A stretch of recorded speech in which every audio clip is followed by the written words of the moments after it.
Gentlemen, welcome. G'day. Hi, Emma. The High Court has ruled that the Commonwealth funding of school chaplains is invalid, and yet Tony Abbott says he'll continue with the program regardless. Alan Tudge, why is the federal government so intent on telling the states what to do in this regard? Well, the High Court found this week that we can't fund the schools directly for the school chaplaincy program, but it's been a terrific program. Schools tend to love it because it provides a method of pastoral support for kids at the school, and so we want to ensure that the program continues in some way or another. So we are very committed to this program. It really makes a difference, not only for the kids, but the broader family and community, and we want to ensure that we can still deliver it. Jim Chalmers, what's your view? Oh, look, I spend a fair bit of time with the chaplains in my area as well. I had a big dinner with all of them a few Fridays ago. They do have a positive role to play in our schools. Labor's issue is with making the chaplains come from an exclusive group rather than from a broader group of counsellors and others. And so we do have a positive experience with them, but we think they should be drawn from a broader pool. When it comes to the payments to the states, our number one priority in this area is to make sure that the Prime Minister doesn't use this as an excuse to claw back even more money from the states. He's already clawing back $80 billion from schools and hospitals over the next 10 years. And so we want to make sure that this High Court decision doesn't give him a reason to have a look again to swing the axe at state payments. But specifically back to the issue of chaplains, specifically Alan Tudge, is it appropriate in a secular country like ours to be telling the states and their schools that they can only draw these counsellors from the ranks of clergy? Well, we're saying to the schools that they can choose a chaplain from whichever denomination, whichever religion they like, but it was specifically designed as a chaplaincy program way back in the early 2000s from memory. And we want to ensure that it remains that way as a school chaplaincy program. Often there are welfare programs in place elsewhere in the school or indeed in the broader community. But this is a unique program in that it specifically provides for chaplains, and we want to ensure that it continues that way. OK, on the future of financial advice reforms, what's become known as FOFA, Labor strengthened the laws to prevent small investors losing big time like they did in Storm Financial and Opus Prime and the like. As Assistant Treasurer, Arthur Sinodinos tried to wind back some of those changes. Now the Finance Minister has done a backflip. Why, Alan Tudge? Well, I would disagree with your assertion there that the Finance Minister has done a backflip. What these measures which we've announced today will do is that they will ensure that mum and dad investors can get financial advice which is high quality, which is in their best interest, and most importantly is affordable.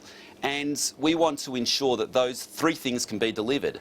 But can I just pull you up on that for a moment? In what way is it not a backflip to, on the one hand, Arthur Sinodinos was arguing for commissions to still be allowed on general advice given by financial planners and banks, and now today Matthias Cormann tells us that commissions will no longer be allowed on general advice? No, commissions were never allowed for financial planners. As a matter of fact, they were on this very program 3.5 months ago. Arthur Sinodinos made it very clear that the coalition was going to allow commissions on general advice. For general advice, it is still the case in this package that an individual can be offered general advice by a company selling their particular product, and that company can pay their sales force to sell their particular product. For example, if you go into a bank and in that bank branch that an employee offers that person an insurance product,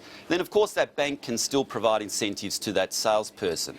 Jim Chalmers, Matthias Cormann this morning did say what he was doing was clarifying the coalition's position. Did you see any significant shift in the government's policy that it took to the election?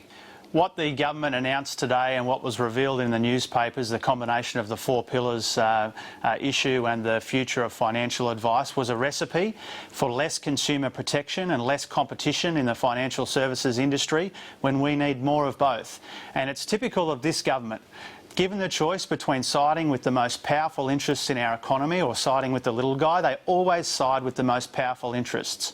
Instead of looking after the consumer protection that look after pensioners, people on low and middle and fixed incomes. You mentioned before Storm Financial, that was crucial to the thinking that went into these very sensible reforms to try and protect consumers in the financial services industry.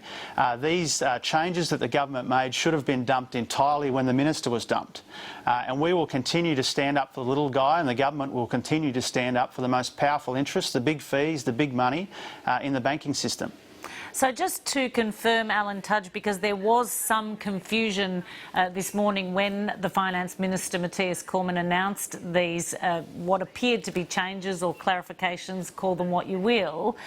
You are telling us that for general advice, commissions will still be allowed to be paid? No, for general advice, for a company selling its own product through its own staff, then they can provide general advice and sell that product in a broad way, provide information and provide incentives to that workforce.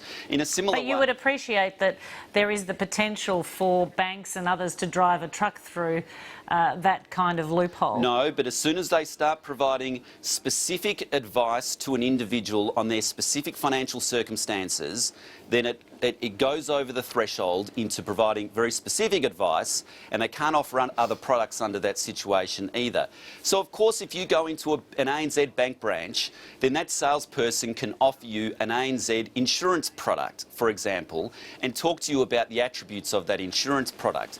But a financial planner cannot offer a product and get a commission on that product which does not belong to them, and indeed that commission is hidden. That is expressly prohibited in providing specific advice and getting specific commissions and having conflicted remuneration. They are two very different things, and even Bill Shorten himself, when he introduced Labor's laws, expressly differentiated between those two things. Let's talk about the budget. Jim Chalmers, Labor is opposing most of the measures. You wrote a book bemoaning poisonous politics and negativity. Do you have anything positive to say about the government's economic agenda? Oh, look, thanks for the plug for the book. It's called Glory Days. Emma, thank you for that. Look, this is the most damaging and divisive budget in memory from probably the most damaging and divisive Prime Minister in memory. So you're continuing the very negativity which you lamented in the book you wrote? Well, I think that when you're making a budget, there's lots of stuff in the book about budgeting, and I think when you are budgeting in constrained fiscal circumstances, you need to make the right calls and you need to have the right priorities. You need to come to these things in a well-motivated way. And what the government's done is they've gone to pensioners. Joe Hockey stood up in the Parliament the other day and said this government's the best friend pensioners have ever had. I mean, he should knock on the doors of a few pensioners in my area. They'll give him a serve if he repeats that. They say to pensioners, oh, we don't have enough money, we're going to have to cut your pension. At the same time as they say, well, we've got $21 billion set aside so that we can give $50,000 to the wealthiest mums in our community just to have a baby. So I'm prepared to be positive about budgeting. We do have conflicting priorities in this case, and it's important that we have a rigorous contest of ideas, because there is a big difference between Labor and Liberal when it comes to this budget. We don't believe in the extravagant paid parental leave scheme. We think that would be a good place to start if there was an actual budget emergency rather than this budget emergency con that they keep telling the Australian people about. We think it's unfair. There's not a whiff of fairness in this budget, and we'll contest it fiercely. Alan Tudge, on this program, Nationals Senator John Williams said he hadn't struck one person who thinks Tony Abbott's paid parental leave scheme is a good idea. Is it a good idea?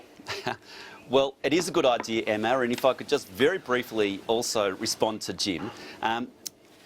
The point that you're making, Emma, is that Labor has become, in essence, the whinging department these days. They're complaining a lot, but they're not providing any alternatives. What the Labor Party left was a financial disaster for Australia. Your own party's complaining, Alan. That's the point of the question. They left a financial disaster for Australia. We're paying $1 billion a month just in the interest on the debt presently, and it would have grown to $3 billion a month in interest of Labor's debt. So we have to get control of it. We've put in a plan to get control of it. Labor has not offered one alternative to get control of the budget. Not one, Jim, and we look forward to the day when you do start offering alternatives. And now at this point I will draw you back to the question. And specifically the fact that your own party members are voicing concerns. The paid parental leave scheme will provide, for the first time, it will make maternity leave, parental leave, a workplace entitlement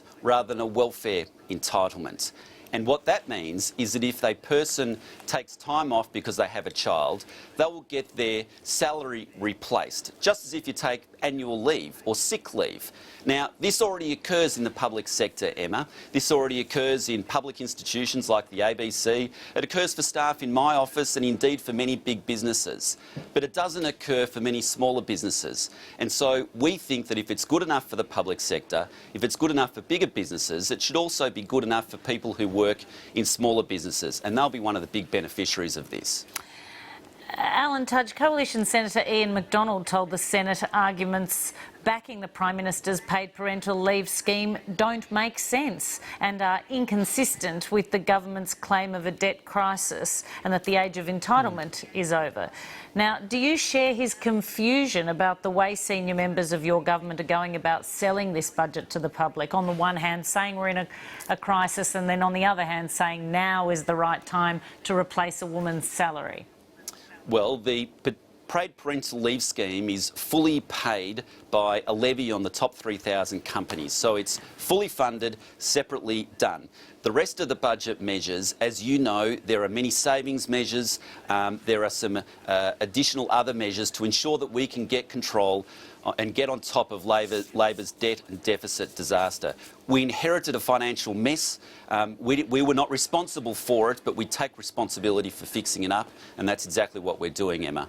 Jim Chalmers? Just firstly to respond to Alan's point, I mean, the government inherited a AAA rated budget. It's never been AAA by all three in Australia's history, apart from under Labor, under the last government.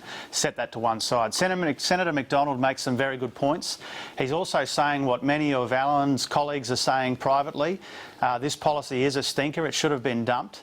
And the reason it should have been dumped and the reason the community is lining up to reject it is because it gives the most money to the people who need it the least. It gives the most money to the people who need it the least.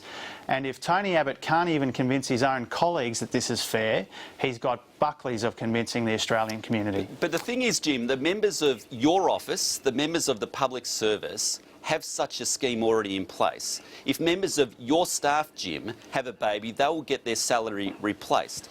Exactly the same for the members of the public service. So are you going to be advocating that those schemes be disbanded altogether? Or will you support our paid parental leave scheme, which in essence just offers to the entire population what is already offered in the public service? I don't support your paid parental leave scheme, and neither does the vast majority of the Australian community, for one good reason: it's not fair. It gives the most money to the people who need it least. But why is it good enough for your staff? Your party room knows it. Why Senator McDonald knows it. The whole country knows it. And the sooner it's dumped, the better. But it's not good enough for the hairdresser or for the butcher or for the baker or the cleaner.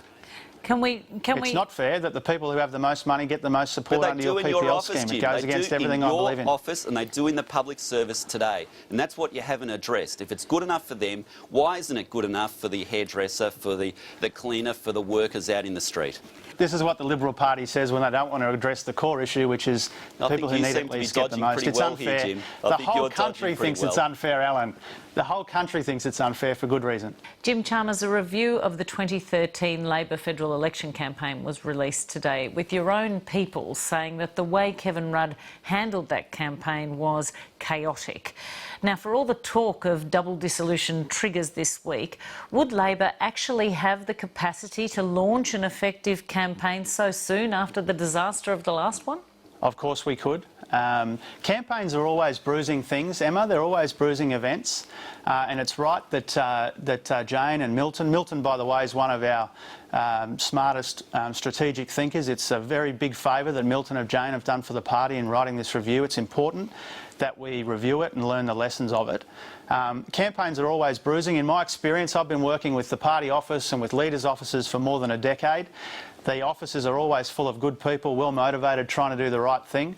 It's good that we have this review because we need to learn the lessons of the last few years, not just the last campaign, but the last few years, to get ourselves into shape to contest the next election. And the review identified government debt as one of the issues that eroded support for Labor. You were one of Wayne Swan's chief advisors. Do you now accept that the coalition wouldn't be having such a tough time right now if you'd have kept a better handle on spending? Oh, look, we handed over to the coalition a AAA-rated budget, one of the best in the developed world.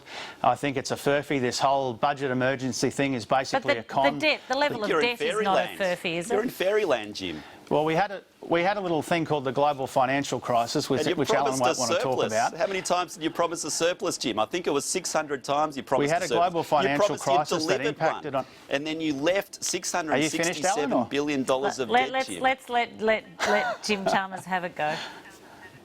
Yeah, look, it's a AAA-rated budget, Emma. Like I said, it's one of the best in the world. Most countries would swap places with us.